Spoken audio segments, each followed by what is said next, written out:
মাঝে মধ্যে রান্না করতে কিন্তু একদমই ভালো লাগে না, তখন মনে হয় শর্টকাটে কিন্তু একটু টেস্টি কী রান্না করা যায় সেটা ভাবতে ভাবতেই মাথায় চলে এসেছে ডিম। চলো ডিমটা আগে সিদ্ধ করে নেব। সিদ্ধ হয়ে যাওয়ার পরে বেশ ভালো করে খোসাটা ছাড়িয়ে নিয়েছি।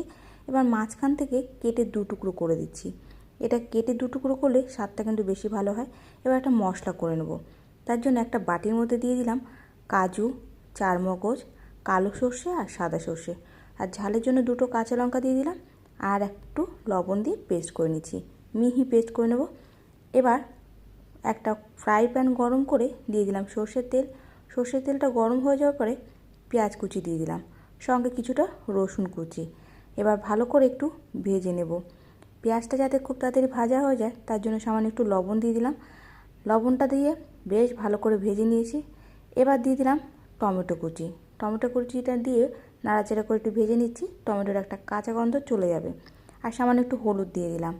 হলুদটা দিয়ে ভালো করে একটুখানি নাড়াচাড়া করে মিশিয়ে নিয়ে যে পেস্টটা করে রেখেছিলাম পেস্টটা দিয়ে দিলাম। ব্যাস, এবার একটু নাড়াচাড়া করে নিলাম। সামান্য একটু জল দিলাম, কারণ নিচের থেকে কিন্তু লেগে যায়। জলটা দিয়ে ভালো করে মশলাটা একটু কষিয়ে নিলাম।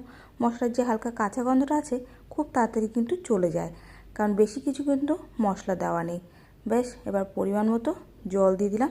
জলটা একটু গরম হয়ে যাওয়ার পরে যে ডিমগুলো কেটে রেখেছিলাম ডিমগুলো এইরকম করে লাইন দিয়ে সাজিয়ে দিয়ে দিলাম। যদি ঝালটা মনে হয় একটু কম হয়ে গেছে আপনারা অবশ্যই একটু ঝাল দিতে পারেন। ব্যাস, ডিমগুলো সাজিয়ে দিয়েছি। এবার ঢাকা দিয়ে 10 থেকে 15 মিনিট রেখে দেবো।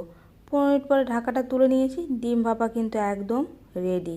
দেখুন দেখতে কিন্তু দারুণ হয়েছে। উপর থেকে দুটো কাঁচা লঙ্কা দিয়ে দিলাম, কাঁচা লঙ্কার ফ্লেভারটা দারুণ আসে। সবশেষে গরম গরম ভাতের সঙ্গে এভাবে পরিবেশন করুন। কেমন লাগলো অবশ্যই জানাবেন, আমাদের কিন্তু ভীষণ ভালো লাগে। আমি মাঝে মাঝে যখন রান্না করতে ভালো না লাগে এভাবে করে দিই। শর্টকাট রান্না, আর খেতে কিন্তু দুর্দান্ত। রেসিপি দেখা হয়ে গেছে, খুব সহজ রেসিপি। এবার ঘরে অবশ্যই একবার তৈরি করুন, আর তৈরি করার পরে কেমন লাগলো জানাতে কিন্তু ভুলবেন না। সবাইকে টাটা।